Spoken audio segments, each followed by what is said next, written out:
Hello students, स्वागत है आपका आपके अपने यूट्यूब चैनल लर्निंग गुरु में। स्टूडेंट्स, आज हम पढ़ेंगे क्लास 12th के सेकंड चैप्टर को, जिसका नाम है the portrait of A lady. और यही चैप्टर 11th क्लास के इंग्लिश कंपलसरी सब्जेक्ट की सेकंड बुक का है, lesson number first, the portrait of a lady, जिसके राइटर हैं खुशवंत सिंह। तो स्टूडेंट्स, चलिए शुरू करते हैं इस लेसन को। My grandmother, like everybody's grandmother, was an old woman. She had been old and wrinkled for the 20 years that I had known her. People said that she had once been young and pretty and had even had a husband. But that was hard to believe. यहाँ पर writer जो है वो अपनी grand mother के portrait को देखता है और कहता है कि मेरी दादी अन्य लोगों की जो दादियां हैं उनकी तरह ही दिखती थी, एक बूढ़ी औरत की तरह लगती थी या दिखती थी।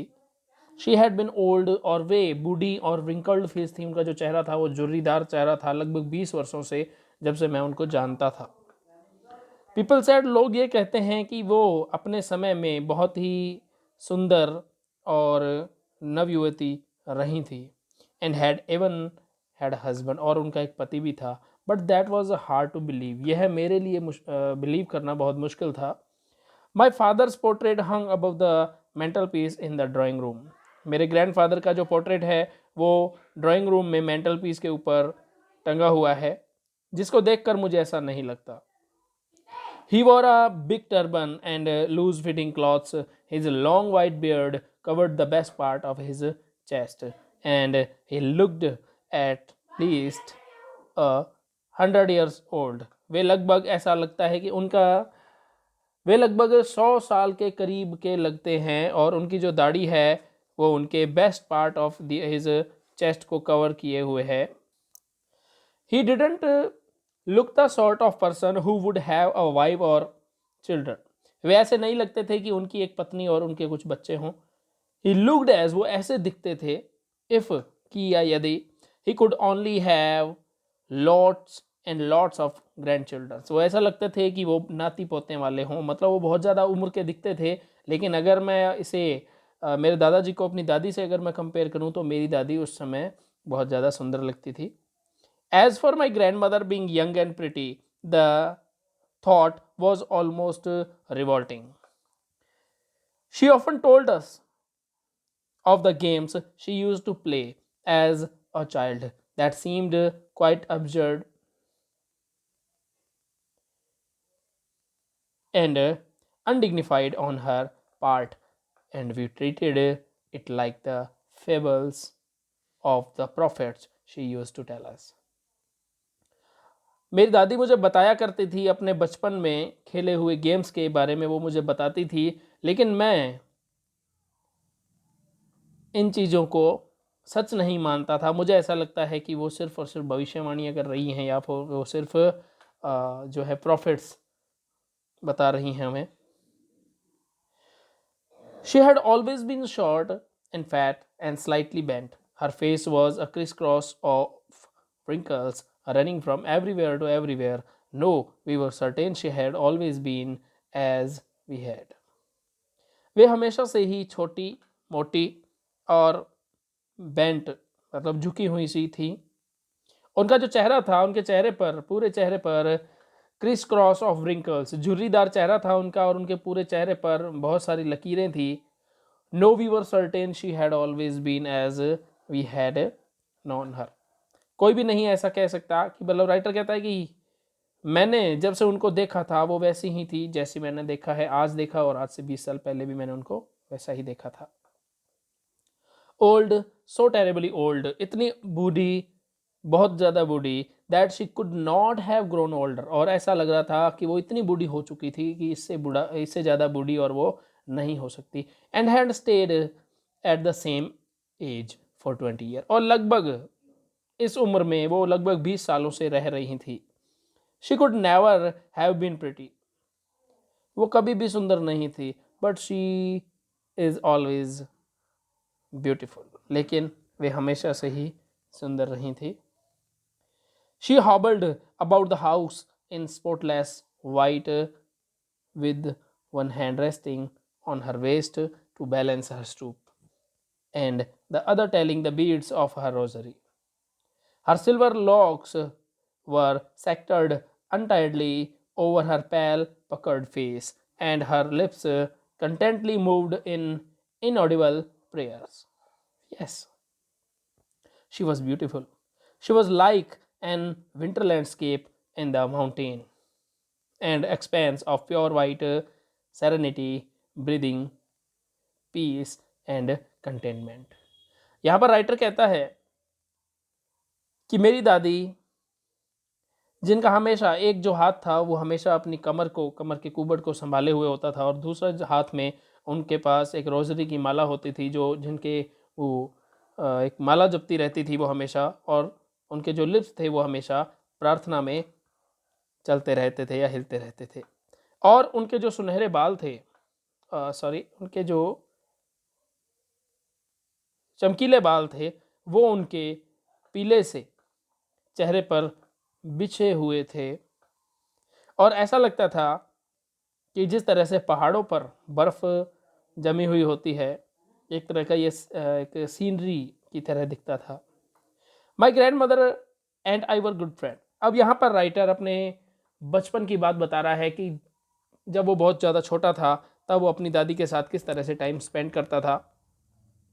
माई grandmother and I were good friends. मैं और मेरी दादी बहुत अच्छे मित्र थे. My parents left me with her. मेरे पेरेंट्स मुझे उनके साथ छोड़कर गए थे. When they went to live in the city and we were constantly together. क्या था?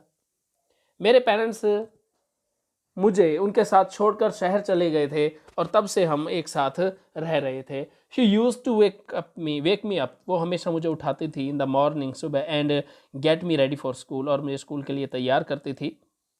She said her morning prayers in a monotonous song while she bathed and dressed me, in the hope that I would listen and get to know it by heart.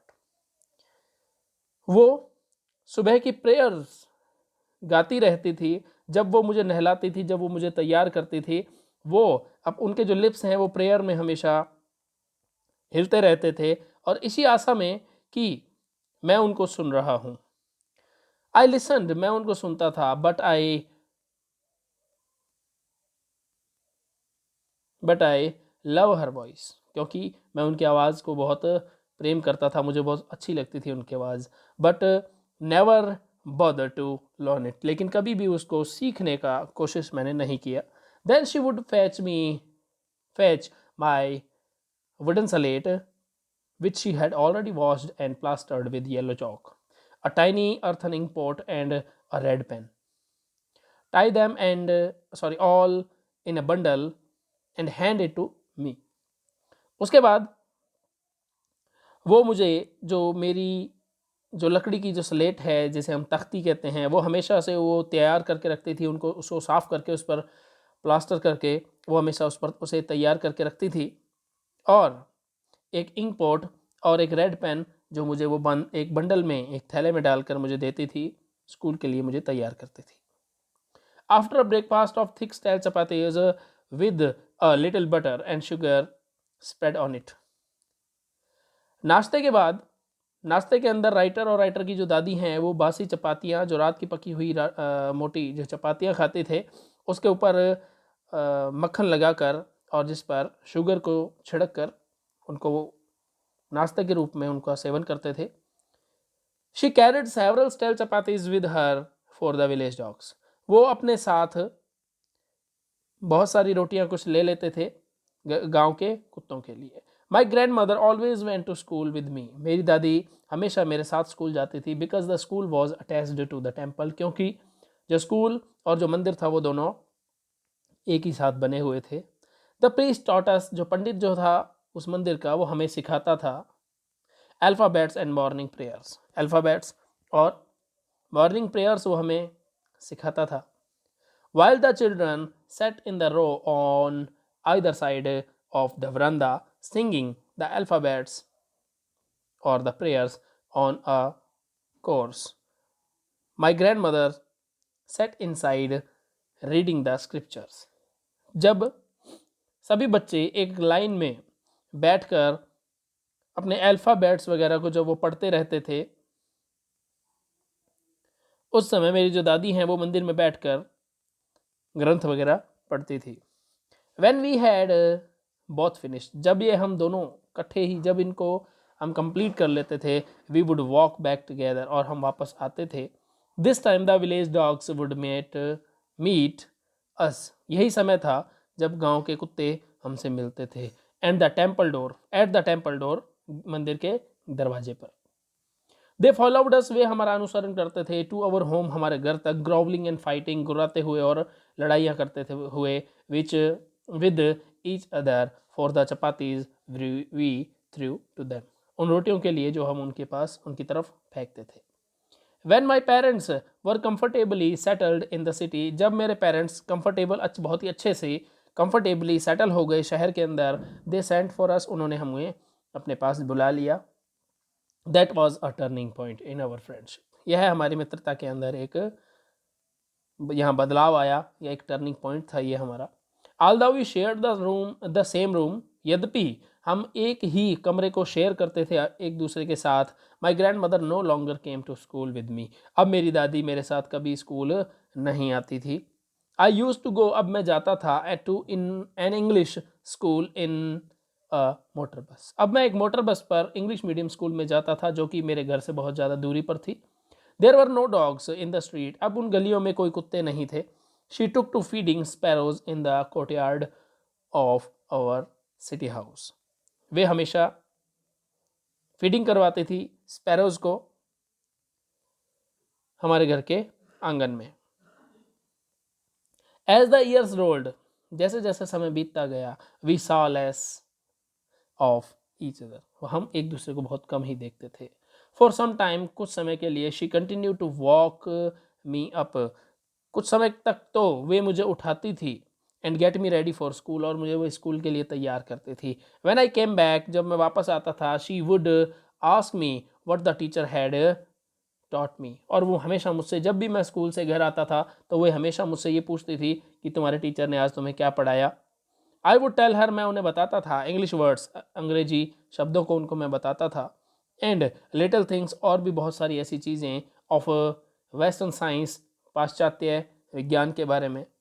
And learning the law of gravity, गुरुत्वाकर्षण बल के बारे में। Archimedes principal, Archimedes के सिद्धांतों के बारे में। द वर्ल्ड बीइंग राउंड, पृथ्वी गोल है, एटसेट्रा, और अन्य। दिस मेड हर अनहैप्पी, ये चीज़ें उनको बहुत ज़्यादा नाखुश कर देती थी। She could not help me, अब वो मेरी मदद नहीं कर सकती थी। विद माई लेसन्स, मेरे पाठों में, मेरे लेसन्स में। She didn't believe in the things, वे विश्वास नहीं करती थी। They taught at the English schools and was distressed that there was no teaching about the God and scriptures, वो मेरी मदद नहीं करती, अब वो मेरी मदद नहीं कर सकती थी। अब मेरी दादी को इंग्लिश एजुकेशन पर विश्वास नहीं था, वो इसे सही नहीं मानती थी। वो हमेशा यही उनके दिमाग में होता था, या उनके हमेशा उनका यही विचार था कि इंग्लिश मीडियम स्कूल्स के अंदर गॉड, ईश्वर और ग्रंथ, धर्म ग्रंथों के बारे में कुछ भी नहीं पढ़ाया जाता, जो कि गलत है। वन डे आई अनाउंस्ड, एक दिन मैंने अनाउंस किया, that we were being given music lessons, हमें म्यूजिक लेसन्स अब हमें कंटिन्यू चलेंगे, हमारे जो म्यूजिक लेसन है वो कंपलसरी कर दिया गया है। शी वॉज वेरी डिस्टर्ब, वे बहुत ज़्यादा इससे नाखुश थी, डिस्टर्ब हुई। To her music had lived associations,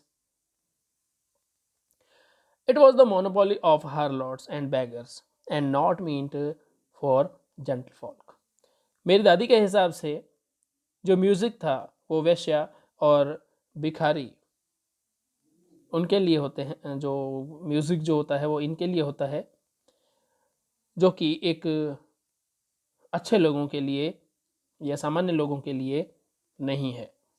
इस चीज़ से वो बहुत ज़्यादा नाखुश थी।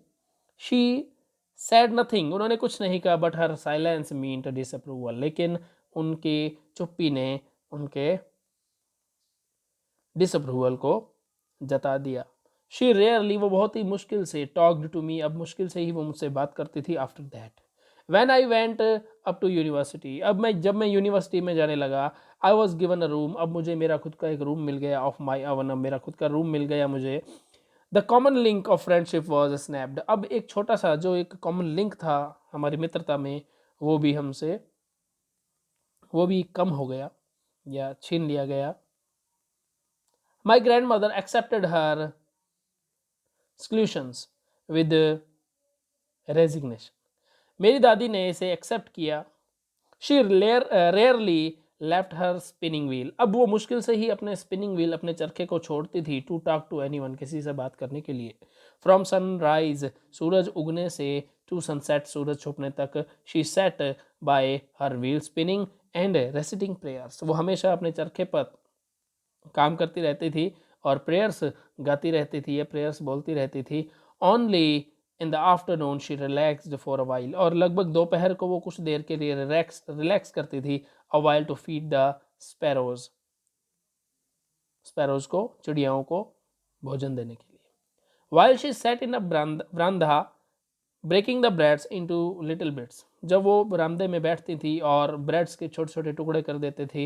Hundreds of little birds collected round her, creating a veritable bedlam of chirpings, सैकड़ों की संख्या में छोटे छोटे पक्षी वहां पर इकट्ठे हो जाते थे और उनकी चहचहाहट की आवाज़ से पूरा बरामदा गूंज उठता था।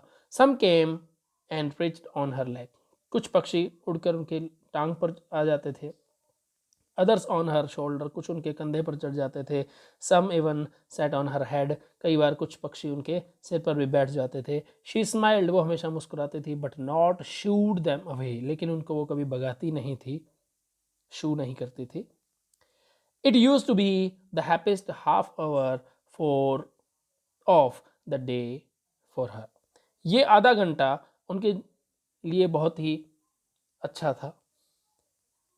When I decided to go to abroad for further study, जब मैंने डिसाइड किया आगे की पढ़ाई के लिए विदेश जाने के लिए, आई वॉज श्योर, मुझे विश्वास था, that my grandmother would be upset, कि मेरी दादी अपसेट होगी। I would be away for 5 years and at her age on one could never tell, और मैं लगभग 5 सालों के लिए विदेश जा रहा था और मैं उनकी एज का और कुछ नहीं कह सकता था। राइटर का यहाँ पर कहने का मतलब यह है कि लगभग मैं 5 साल के लिए विदेश जा रहा था पढ़ने के लिए, और मुझे ऐसा लगता था कि आगे मैं शायद ही अपनी दादी को देख पाऊँ। But my grandmother could, she was not even sentimental, उन्हें किसी चीज़ का फ़र्क नहीं पड़ा, वो सेंटिमेंटल नहीं हुई, वो इमोशनल नहीं हुई। She came to leave me, वो मुझे यहाँ पर छोड़ने के लिए आई थी, एट द रेलवे स्टेशन पर। But didn't talk or showed any emotions, लेकिन उन्होंने मुझसे कोई बात नहीं किया, उन्होंने किसी प्रकार का कोई भी दुख व्यक्त नहीं किया। हर लिप्स मूव्ड इन प्रेयर, उनके होंठ अभी भी प्रार्थना में हिल रहे थे। Her mind was lost in prayer, उनका जो दिमाग था, मस्तिष्क था, वो प्रार्थनाओं में खोया हुआ था। Her fingers were busy telling the beads of her rosary, उनके जो उंगलियां थी वो बिजी थी,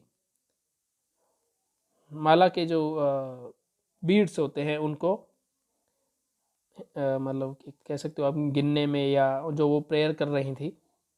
silently she kissed me my forehead, शांति से उन्होंने मेरे माथे पर किस किया, चुंबन किया।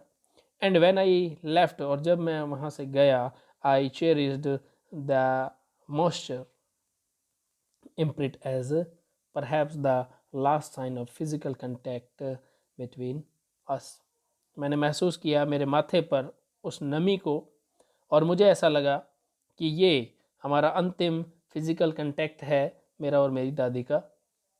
But that was not so, लेकिन इतना ही नहीं। आफ्टर 5 years, लगभग 5 सालों के बाद, आई केम बैक होम, मैं जब वापस घर आया, and was met by her, और फिर मैं उनसे मिला एट द स्टेशन पर। She didn't look a day older, वो एक भी दिन बूढ़ी नहीं दिख रही थी। She still had no time for words, and while she clasped me in her arms, I could hear her reciting her prayers. उन्होंने ज़्यादा समय बर्बाद ना करते हुए उन्होंने मुझे गले से लगाया, और जब मैं उनसे गले मिला तो मैं उनके मुख से जो वो प्रेयर्स गा रही थी या प्रेयर्स बोल रही थी उन्हें मैं सुन सकता था. Even on the first day of my arrival, मेरे आने के पहले दिन, her happiest moment were with her sparrows. उनके जो सबसे ज़्यादा जो समय, एक हैप्पीस्ट जो मोमेंट्स होते थे, अच्छे जो क्षण होते थे, बहुत ज़्यादा खुशी वाले जो क्षण होते थे, वो अपने स्पैरोज के साथ वो हमेशा बिताती थी. whom she had fed longer, जिनको वो बहुत ही लंबे समय से भोजन करवा रही थी, and with frivolous rebukes. In the evening, a change came over her. शाम को उनके अंदर कुछ बदलाव आया.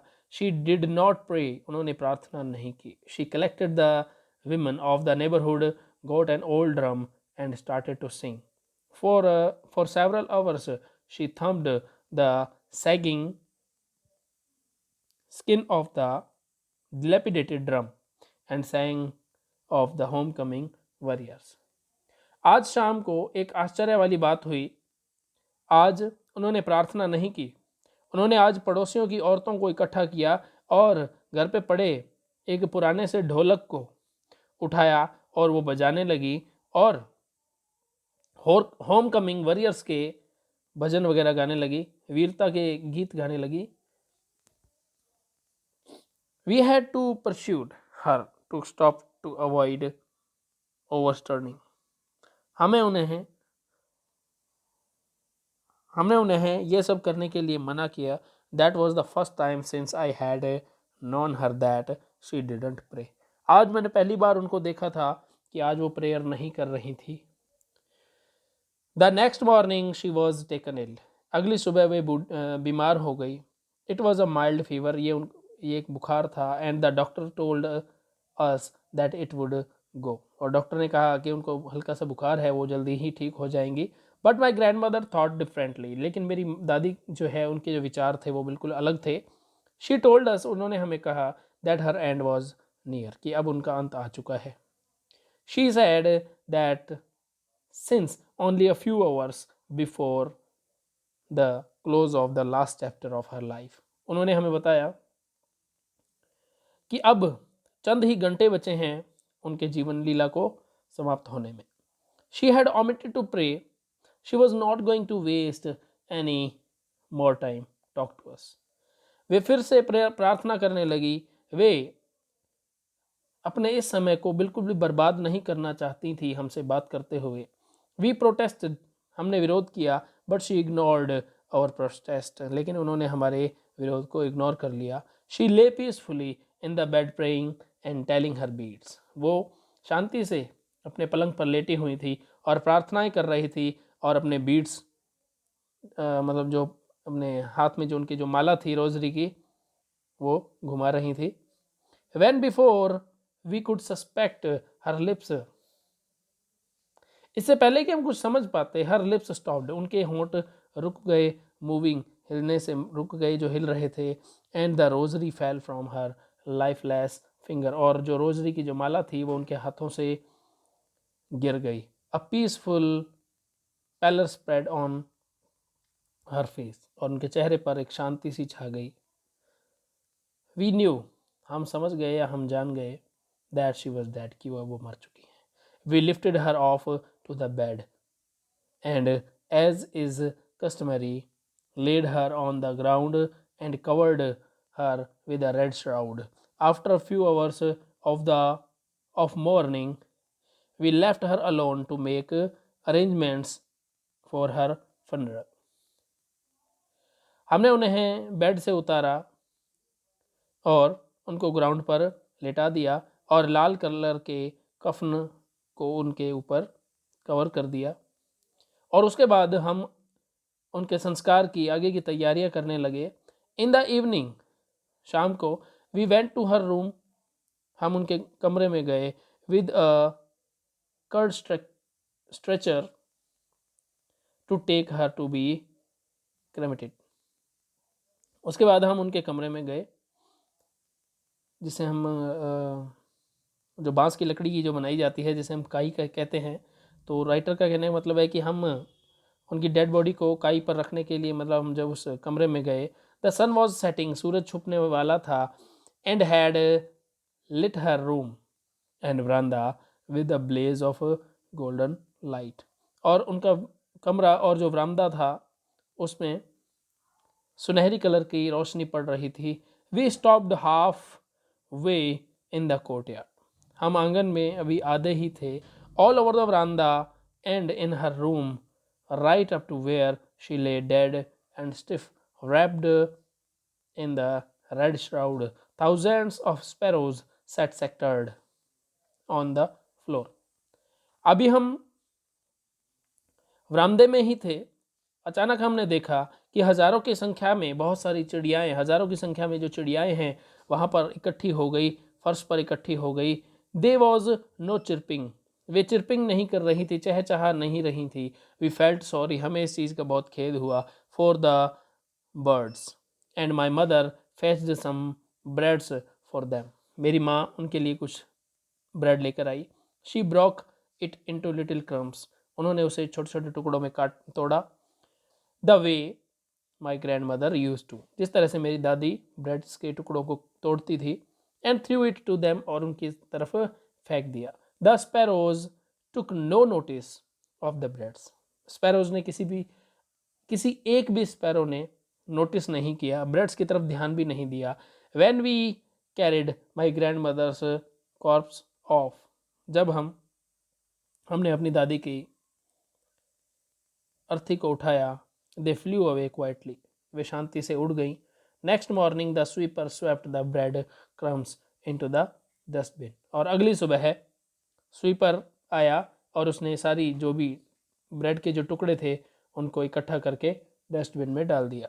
तो स्टूडेंट्स, इस तरह से हमारा ये lesson the portrait of a lady clear होता है।